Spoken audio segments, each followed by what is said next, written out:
il est, je pense, rarissime qu'un officier traitant féminin s'occupe d'un agent masculin pour éviter justement qu'il y ait une trop grande proximité. Donc l'inverse est possible.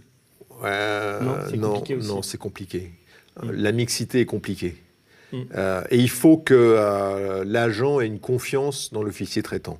S'il a un doute, si le doute s'installe, s'il pense qu'une exfiltration ne se fera pas, qu'il y a quelque chose qui va se faire dans son dos, ça devient l'enfer. Il y a un livre écrit par un cheval de course qui s'appelle Maxime Renaï. Oui, que j'ai lu. Est-ce que tu penses que ce genre de témoignage, ça gêne un peu à la DGSE au service ou... Alors, quand je l'ai lu, son livre, je me suis dit, quelle énorme perte. Ouais. Voilà un jeune qui a la volonté de servir son pays, incontestablement, qui ne demande rien. Maxime, il ne demande pas un euro, rien. Pas un service, pas une médaille de chocolat, rien. Et il dit, voilà, moi je vous apporte une matière que vous ne pouvez pas avoir autrement, sur le monde offshore, avec des secrets de l'offshore, un peu comme les Panama Papers. Je vous donne ça, faites-en bon usage. Et pas à aucun moment dans son récit, Maxime, il se dit, ça va être mal utilisé. Il est en train de servir la France. Il sacrifie sa carrière, il sait que les risques pour lui, s'il est arrêté, ça va faire mal, et que personne ne va l'aider, parce que personne ne pourra l'aider. Et il fait ce choix. Et moi, je dis bravo. C'est ça qu'on veut voir. C'est des jeunes comme ça qu'il faut protéger. Il est quand même... Enfin, je ne sais pas si... Il travaille avec nous maintenant, et c'est vraiment... il a sorti déjà des enquêtes, on va en sortir d'autres. Écoutez, moi, je suis très fier de ce que j'ai fait pour la presse. On ne m'a rien demandé. J'ai sauvé un premier titre. Vous pourrez demander... J'ai sauvé un deuxième titre. Et j'ai trouvé, je pense, un modèle économique pour l'ensemble de la presse. Et je pense que je serai suivi par beaucoup de gens.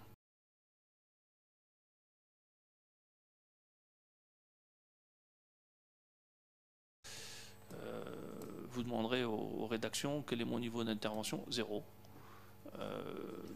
On commence à en savoir un peu plus sur le profil de ce virus, sans doute moins mortel que le SRAS, mais plus contagieux. Je regardais ce chiffre, la grippe saisonnière a fait 22 morts en France depuis novembre. Oui. Là, nous, on parle de 4 cas. Oui. Heureusement, ces 4 personnes sont en vie, même si 2 sont en réanimation. Donc voilà, il y a quand même la grippe, là, celle qu'on a chaque année, elle a déjà fait 22 morts en France. C'est que justement, nous avons su nous protéger de cette épidémie malgré l'ouverture des frontières, malgré cette mondialisation. Et qu'on peut le faire quand on le décide, quand on prend des mesures sanitaires pures. Quand on regarde d'une façon rationnelle les chiffres, finalement, il y a très peu de victimes à l'échelle de la population chinoise, et les choses semblent être, pour le moment en tout cas, en ce qui concerne le territoire français, plutôt sous contrôle. Alors c'est le paradoxe de cette histoire, c'est que ce sont les Chinois qui manquent de masques et pas les Français. Absolument. Exactement. Voilà, c'est le contraire.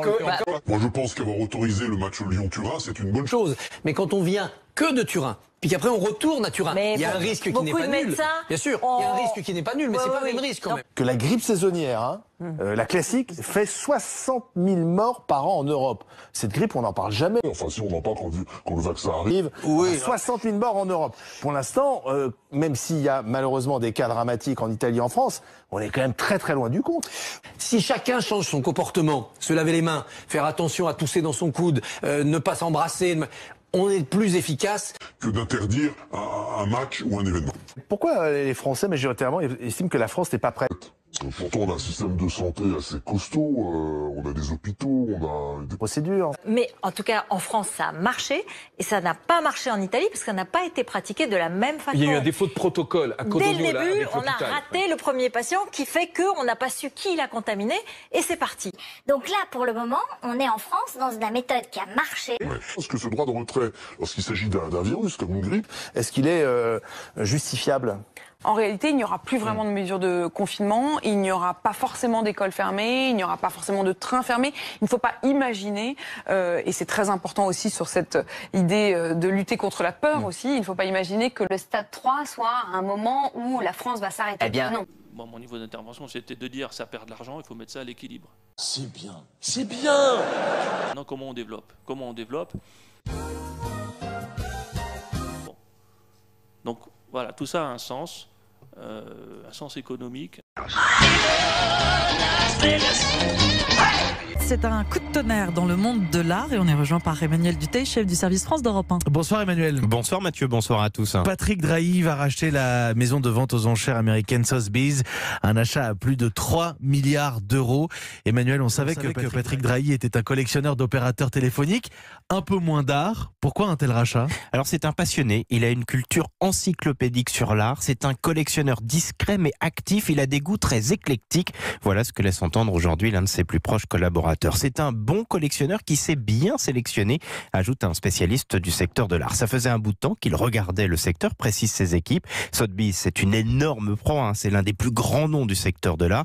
C'est par exemple eux qui viennent de vendre pour plus de 100 millions d'euros une toile de Monet. On en avait parlé ici même avec vous. C'est un record par ailleurs pour l'artiste. Alors en tout cas, pour mettre la main sur Sotheby's, Patrick Drahi n'hésite pas à payer très cher. Il propose beaucoup plus que ce que la maison de vente aux enchères vaut en ce moment même en bourse. C'est un investissement patrimonial, familial qu'il fait à titre personnel, assure un autre collaborateur. Justement, vous vous demandez sûrement, là en voiture ou à la maison, comment il paye alors qu'on n'arrête pas de raconter qu'il est très très endetté pour SFR notamment. Mais il a des réserves, semble-t-il. Il fait cet achat via son holding américain qui gagne beaucoup d'argent. Il va aussi faire un prêt à BNP Paribas, si vous voulez tout savoir, et vendre des actions de son groupe américain. À quel taux? À quel taux? C'est vrai que j'ai oublié de demander le taux. Bon, en même temps, c'est tellement intéressant, ce moment, il aurait tort de s'en priver. En tout cas, chez Altis, on veut rassurer les équipes. On ne vient pas pour faire le ménage ou pour limiter les coûts comme on fait chez les opérateurs télécoms. Sotheby's est une belle maison que l'on veut entretenir. En tout cas, on ne peut pas s'enlever de l'esprit qu'au-delà de la passion, c'est aussi une manière d'entrer quand même un petit peu plus dans l'establishment. Il avait déjà acheté pas mal de titres de presse. Avant lui, c'est en effet un certain François Pinault, grand collectionneur d'art contemporain, qui s'était offert, lui, Christie's. Donc les deux plus grosses maisons de vente aux enchères sont maintenant tricolores. T'es d'accord avec moi? Dis-lui que sa mère, c'était gros de merde. On travaillera à nous. Non, si ça se passe ça. Non, si j'avais su que c'était toi, ma mère la pute, je fais ni de vidéo, rien. Ma mère, c'est une pute. Sur ton blog là de terrorisme et tout ça, j'arrive à pirater ton truc, et puis après toi il te ferme, tu vas me dire Jamel, quand même. Non, mais Jamel, je fais mon truc et tu viens, tu fais ça. Jamel, Rahambouk, arrête de parler comme ça. Je savais pas que c'était vous. Lui, je le connais, toi aussi, je savais pas que c'était vous. Je savais pas. Oh, je savais pas, Jamel. Là, on n'est pas en train de crier, on manque de respect ou la haja comme ça. Quand j'ai parcouru le blog, j'ai vu lui. Nous, on veut la maintenir. Moi, je te dis qu'il n'y aura rien. Tu sais, le seul truc qui me pose problème, c'est qu'il y a des gens maintenant qui ont peur, ils envoient des messages. Mais moi, je peux te dire que les gens, ils parlent tous pour rien. Si maintenant, ce jour-là, il y aura quelque chose, tu sais ce qu'on peut faire? Nous aussi, on peut dire quoi? Parce que chanter, comme tu dis, lui, il va chanter derrière ses carlouches. Il va chanter derrière ses carlouches, il n'aura rien du tout, il va chanter. Toi, ton honneur, il sera rabaissé, comme tu dis, parce que tu as juré que tu ferais quelque chose à ce moment-là. D'accord. Par contre, après, les semaines d'après, s'il se passe quelque chose, tu es conscient que c'est toi qui t'en prends à nous. Non, là c'est toi qui t'en prends à nous. Je suis responsable. T'as dit les semaines d'après, ça veut dire que tu me menaces nous pour aller à la suite. Jamel, je te menace. Arrête de jouer avec les mots. Je te menace. Sors-le la vidéo. En plus, sur Periscope, vous êtes là, les gens, ils jacquent. Vous avez vu le contexte quand je l'ai dit ça? Non, c'est les bouches de vieilles, les gens qui l'a filmé, qui l'a mis sur Facebook, gros. Passé, tout le monde serait content. Maintenant, je suis sous bracelet. Il arrive Haja au Red Room, j'en prends la responsabilité. Je vais les voir, je leur dis c'est moi qui ai fait. Mais quoi, ils sont au courant, les gendarmes, j'ai rendez-vous avec eux. Rien qu'ils les appellent, c'est la merde. Hein, voilà, je te le dis. Ouais, non, mais je te le dis. Ils t'ont appelé par rapport à quoi? Tu vas proposer quoi?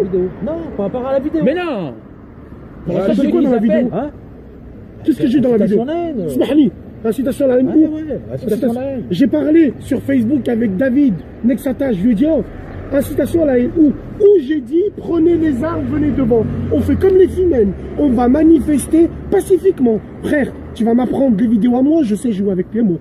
Je ne menace pas en aucun. Je sais que les vidéos elles sont vues. On n'a menacé personne. Quand tu regardes la vidéo de long, de large, de travers, il n'y a pas, on va t'enculer. Quand il y a l'autre trou du cul là qui parle, là.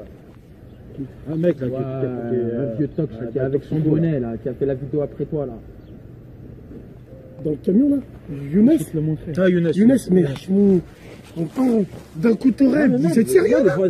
Tout ça c'est lié à toi, c'est lié à ta vidéo. Mais moi je lui dis c'est bon. Il y en a encore qui s'est mis. D'un couteau rêve, ça lui. Ce matin, il y en a encore un autre qui s'y est mis maintenant. On dirait tous les tox en plus ils ont tous la même test, tous des tox, et tous ils sont en train de se truquer. Mais frère, mais c'est eux, c'est des mouches à merde qui cherchent du buzz. Oh Salim, tu te dis pas pour l'honneur de Lyon? Tu veux pas nous rendre un petit service là, non? Mais t'as pas compris, mais tu serais venu. Wallah, je te ramène Joule. Hakabi, je te ramène des rappeurs. Qui me gêne, Bassem. Ouais, mais toi, je sais dans quelle m'attristait. La vie de ma mère, Bassem, il essaye de mettre à la menthe. On est de Vénitieux, on est des frères, frère. Normalement, tu discutes pas avec moi. Écoute-moi, quelqu'un qui. Ouais, comme tu dis, normalement, ne discutez même pas. Non, arrête de me dire normalement, tu discutes pas avec moi. Quelqu'un, tu vas dans son travail, il n'y a pas son travail. Frère, comment tu parles avec ta bouche, Pélo?